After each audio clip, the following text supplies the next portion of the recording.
Hey everybody, James W. Falcon here, and welcome to the very first installment in the series that I'm doing that'll help me and give me an outline for my poetry to be able to share some things with you. Hey, thanks for joining. I appreciate it. This is going to be a platform for poetry. It's going to be a platform for storytelling, because that's what I am. I tell stories with kind of a poetic flavor and flair to them. So, and I also want to use this time to use my poetry to kind of step up on a soapbox for a bit and to kind of springboard into some issues that are happening socially. So let's give this a whirl, shall we? Before I get started, just as a quick 30-second infomercial. So I'm James W. Falcon. Thanks for joining. Tell your friends, tell your family. I'm the founder and creator of what I call Encouragement is Key, which is a collection of encouragement-based projects. If you want to know more about those projects specifically and me specifically, you can do a couple of things. You can visit the Facebook page, Encouragement is Key. You can visit my blog site, Encouragement is Key. And you can also go to my YouTube channel, which is in my name, James W. Falcon, and you'll see a series of coaching, life coaching kind of lessons and videos, some comedy and some other things.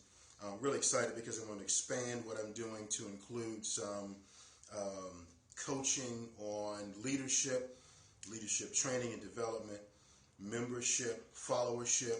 I'm going to also be doing some things on performance improvement, which are going to be really exciting, because I get a chance to come to you with some nerdy facts and details, and to be able to go from there. So I have a message. Hey, what is your name? My name is James W. Falcon, and again, I am the founder of what I'm calling it's a collection of social media driven encouragement-based projects, and it's called Encouragement is Key. So, hey, thank you, viewer, for joining me. So, let me jump into this. So, I do poetry, and I guess it started about a year or so ago.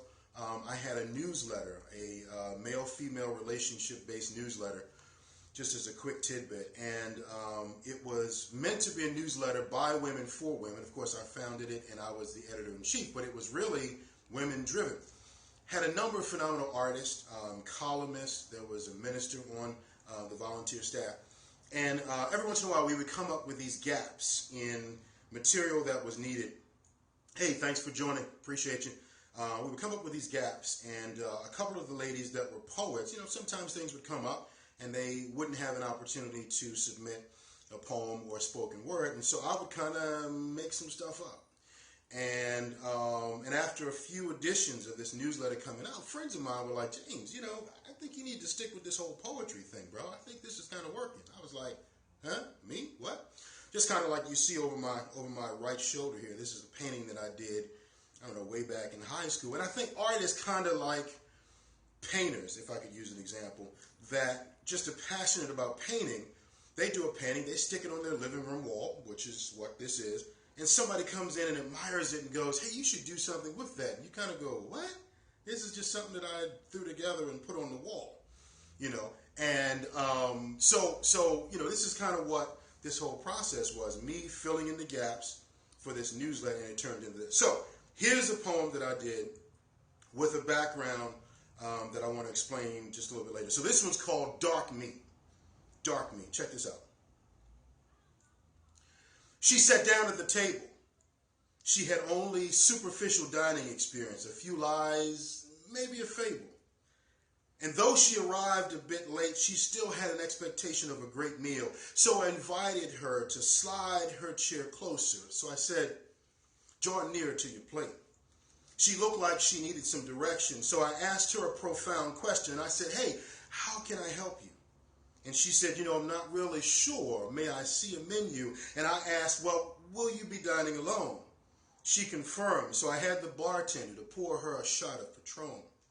And I could tell by the look in her eyes, tonight would be different. She was looking for trouble. So I yelled to the bartender, hey, for the young lady right here, make it a double.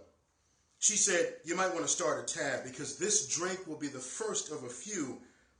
I hope you don't mind, but I've got some forgetting to do. And she went on. Each time I come in, I order the very same thing. I mean, don't get me wrong, the food is good, but tell the chef to cook me up something different. Tell him to bring me something with a little pizzazz, something full of flavor, something with a zing.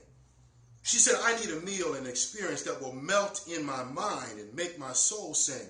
She said, I flat out need my bell rung. I want ecstasy for my taste buds and a climax for my tongue. I want my insides to offer a standing ovation in response to a culinary sensation. I need more, so much more than a cavity fill. I need more, so much more than adding line items to a bill. I crave change. I long for a longer, deeper, broader range. Sir, I hope you don't think any less of me, do you? I told you, I warned you from the beginning, I've got some forgetting to do. So if you don't mind, pour me another drink, and let's begin round number 2. For I have yet to explore the richness of the menu. I'm a creature of habit, and I tend to stay with what's familiar, with what's traditional, with what I'm expected to do. But today I'm thinking, I'll look to you. For as long as I've been coming in, you know my tendency, and perhaps it's time for me to explore fantasy and consider leaving a different kind of legacy. Because there's unrest in my soul and my heart needs to mend. Today, I yield to you. What do you recommend? Come on in, he said, and make yourself at home and settle in deep into your seat and forget what you've heard or had before. I have just what the doctor ordered and it won't be a bore, particularly for the daring. And for those who want to explore the flip side of the menu, it has a unique section because there are a variety of choices for special election. And he said, ma'am, I invite you once again to come in and settle in deep into your seat. Ma'am, may I interest you in some dark meat in peace. So again, the background for this, using this real quick 5-10 second kind of blurb and aftermath. So it's interesting what's happening racially within our country. I mean, there's always been a little bit of a divide. But this poem speaks, obviously, it has a sexual overtone when it gets people's attention. But it also speaks to the tendency of others. Like, how likely are people to connect with African Americans, particularly today, with the stress and the strife that's taking place in our schools, on our streets, and in local and federal government. So this is just kind of my way of saying, hey, you know, what's your preference? Are we going to, communicate? Are we going to be together? Are we going to be a couple? Are we going to be family? Are we going to be friends? What's your preference? Are you willing to explore the flip side of the menu? Are you willing to go into some places where you typically wouldn't have gone before for the sake of fellowship, for the sake of love, for the sake of communion? Is it your desire for some dark meat? So stay with me. This will be the ongoing series called Seasons of Storytelling. And I'm James W. Falcon. Thanks for joining in, everybody. Listen, have a great rest of the day and a very happy Thanksgiving. We'll be back at you in the next few days. Take care.